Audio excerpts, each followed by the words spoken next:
Jesus, eu quero tanto isso, não consigo viver um dia mais sequer se o Senhor não me responder. Tá passando por essa situação? Fica nesse vídeo que Deus vai falar contigo hoje. Melhor é um dia nos teus átrios do que 1000 noutro lugar. Prefiro ficar à porta da casa do meu Deus a habitar nas tendas dos ímpios. O Senhor Deus é sol e escudo. O Senhor concede favor e honra. Não recusa nenhum bem aos que vivem com integridade.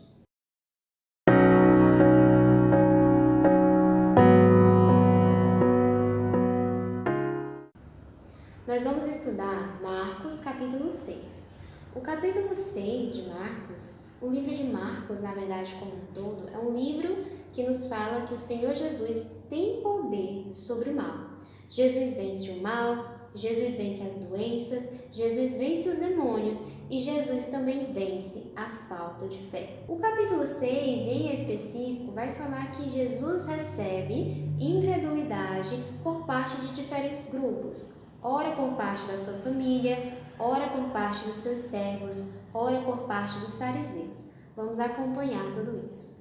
Dos versículos 1 ao 6, por exemplo, nós temos que Jesus volta à sua terra, à sua cidade e tenta pregar, ensina na sinagoga e as pessoas começam a dizer: mas esse não é o filho de Maria e José que nós conhecemos? Esse não é o irmão de tais pessoas? E não temos aqui com a gente todas as suas irmãs? Nós temos que as pessoas, pelo fato de conhecerem a família de Jesus, de acharem que conhecem o Senhor Jesus, começarem a julgar. Tanto é que no versículo 4 ele diz: só em sua própria terra, entre seus parentes e em sua própria casa, é que um profeta não tem honra. Nos versículos 7 a 13, nós temos que Jesus começa a preparar os seus discípulos para a obra do reino de Deus. Como que Jesus faz isso? Os discípulos já estavam conhecendo Jesus para poder falar de Jesus. Se você não conhece o Senhor Jesus, você não vai crer nele, você não tem fé verdadeira no Senhor, muito menos você pode falar dele, porque só pode falar do Senhor quem o conhece. Ele então os envia. O título é Jesus envia os 12. E após esse envio, os discípulos saíram e pregaram ao povo que se arrependesse. A principal mensagem dos evangelhos é: arrependa-se, o reino de Deus chegou. E a principal mensagem de Jesus é: arrependa-se, o reino de Deus chegou. Mas será de quais coisas nós temos que nos arrepender hoje? Dos versículos 14 ao 29, nós temos o episódio em que João Batista, profeta, é decapitado. João Batista, aquele homem que vivia no deserto, se alimentava de gafanhotos e mel silvestres, que preparou o caminho do Senhor Jesus antes do ministério do Senhor Jesus. Lembrou? Então, nós temos todo o episódio em que houve o rei Herodes, o governante daquela época, Herodes, Herodias, que era a mulher de seu irmão, mas eles dois tinham um relacionamento proibido, e a filha de Herodias. E por causa desse relacionamento proibido, João Batista falava: olha, isso é errado, isso não pode, não te é lícito pegar a mulher do seu irmão. E Herodes ficava com raiva, é claro, mas não matava João Batista porque temia, reconhecia um pouco que ele era um homem de Deus e que ele falava coisas interessantes. Herodias, por outro lado, procurava matar João Batista e tinha raiva de João Batista, até que ela acha uma oportunidade, uma ocasião oportuna, onde a sua filha, numa festa, num banquete, dança na frente do rei Herodes, agrada o rei Herodes, e o rei promete: olha, você pode me pedir qualquer coisa, eu te darei, até metade do meu reino. O que a jovem se apressa em fazer? Faz a vontade da sua mãe. Pede a cabeça de João Batista num prato. Colabora então para esse ato horroroso, esse ato de desobediência ao Senhor, de total crueldade. Após isso, nós temos a primeira multiplicação dos pães. Nós temos dois eventos assim na Bíblia. Marcos traz no capítulo 6 o primeiro evento, onde o Senhor pergunta aos discípulos: o que vocês têm para alimentar essa multidão que está nos ouvindo? E os discípulos respondem: nós temos apenas 5 pães e 2 peixinhos. Nós temos Jesus falando: o pessoal tem fome, o povo tem fome. Às vezes você está com fome da presença de Deus. E onde é que tem alimento? Onde é que tem esperança? Senhor, mas eu não consigo, não tenho força, só me resta isso. E Jesus diz: me dá o que você tem e multiplica. Aqui, na verdade, o que a gente pode aprender com esses versículos é que alimento verdadeiro nós só encontramos em Jesus. Esperança verdadeira nós só encontramos em Jesus. E o que Ele coloca na gente, o que Ele nos dá, o que Ele nos permite ter, Ele multiplica para a honra e glória dEle.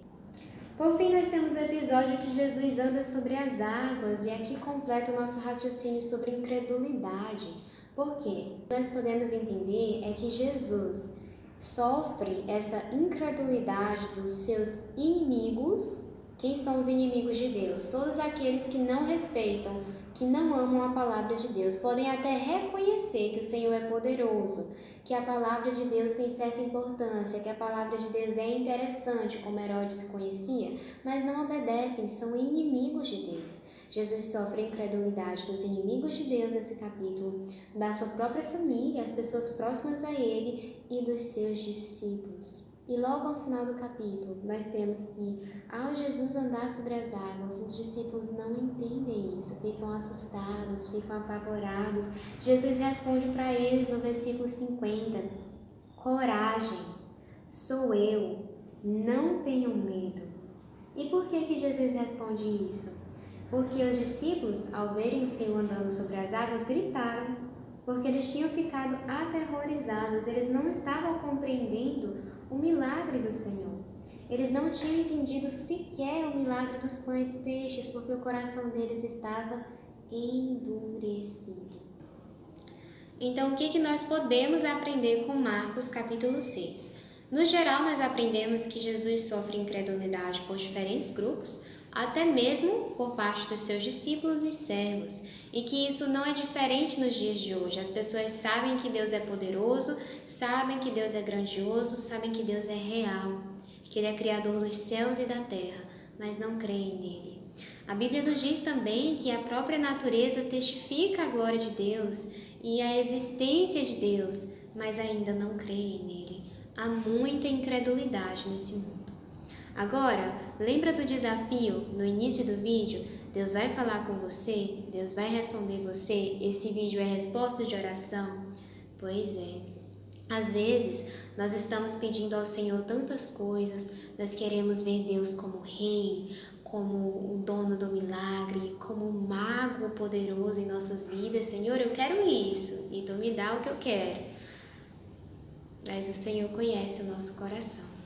E não interessa a Deus somente nos usar na obra como fantoches. Senhor, eu sei cantar, eu sei pregar, esses são os meus pães e peixinhos, toma, multiplica e usa para a Tua glória.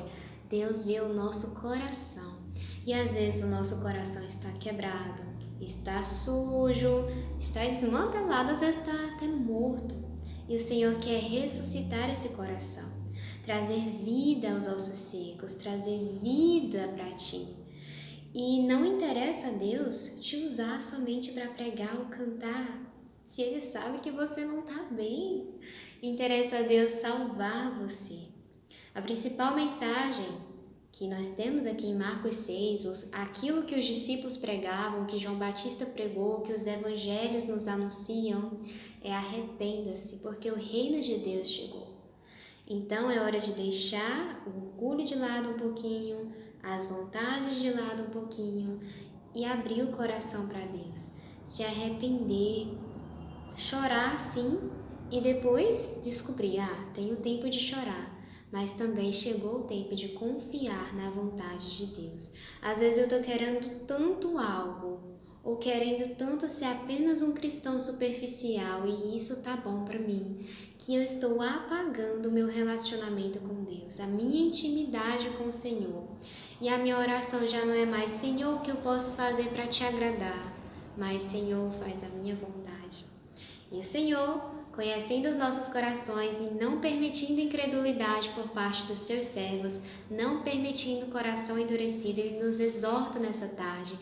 Tenha fé, não tenha medo, confia na minha vontade, deixa eu trabalhar em você primeiro, deixa você se tornar um cristão de verdade primeiro, estar aos pés da cruz, no caminho da santificação, para depois, numa vida de integridade, eu abençoar você. porque o Senhor abençoa aqueles que vivem em integridade, que vivem de acordo com a sua palavra. De acordo com a Bíblia, então, não é para nós nos preocuparmos com coisas deste mundo, porque o Senhor sabe de tudo. Pelo contrário, é necessário tão somente confiar nele e receber o seu abraço de amor todos os dias. Lembra quando estava por um fio pra desistir, e quando faltou isso aqui